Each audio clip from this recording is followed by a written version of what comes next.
बुलेटिनमध्ये तुमच्या आमच्या गावखेड्यातल्या घडामोडींचा आढावा. माझं गाव माझा जिल्हा.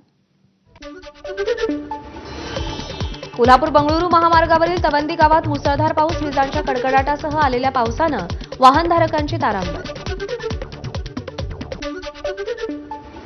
पुणे महापालिकेचा ढिसाळ कारभार समोर कात्रज परिसरात 27 दुकानांमध्ये ड्रेनेजचं पाणी शिरलं.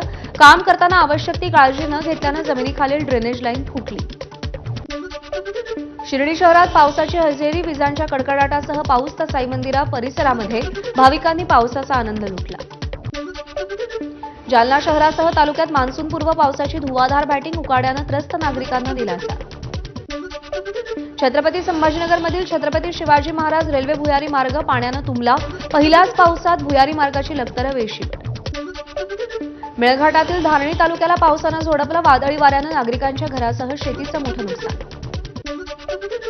यवतमाळच्या मारेगावमध्ये विजेच्या कडकडाटासह जोरदार पाऊस, वीज कोसळल्यानं 20 बकऱ्यांचा मृत्यू तर एक शेतकरीही जखमी.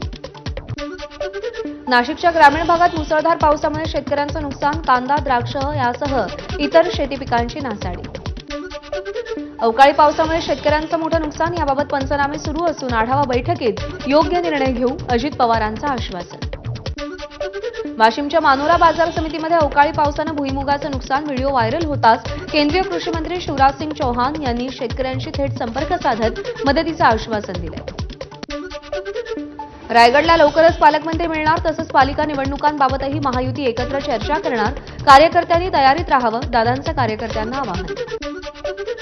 पुरंदरमधील शेतकऱ्यांनी शरद पवारांची भेट घेतली. शरद पवारांचा अजित पवारांना फोन. शेतकऱ्यांनी अडचणी सांगितल्यानंतर पुरंदर विमानतळाबाबत दोघांमध्ये चर्चा झाल्याची माहिती. राज्याच्या कृषी क्षेत्रामध्ये दरवर्षी 5,000 कोटी रुपये, याप्रमाणे पुढील 5 वर्षांमध्ये 25,000 कोटींची भांडवली गुंतवणूक करणार. कृषी मंत्री माणिकराव कोकाटेंची घोषणा. रायगडच्या कर्जत तालुक्यातील भिवपुरीमध्ये असलेल्या टाटा डॅममध्ये 2 जण बुडाले. दोघंही मुंबईच्या गोवंडीचे असल्याची माहिती. उन्हाळी सुट्टी असल्यानं दोघंही फिरण्यासाठी आले असता ही घटना घडली.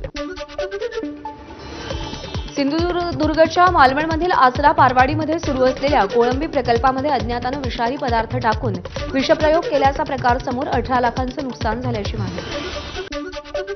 साताऱ्याच्या जावळी तालुक्यातील सह्याद्री व्याघ्र प्रकल्पग्रस्त पुनर्वसित केलेल्या गावातून मूळ गावी परतले. शासन योग्य सुविधा देत नसल्यानं प्रकल्पग्रस्त माघारी.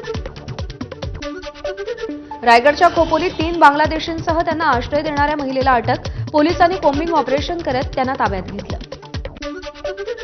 पुण्यात पोलिसांकडून आरोपींची धिंड. प्रकाश सिद्धप्पा सोनकांबळे आणि अहमद शब्बीर शेख अशी या दोघांची नावं. कोयते घेऊन या दोघांनी दहशत माजवली होती.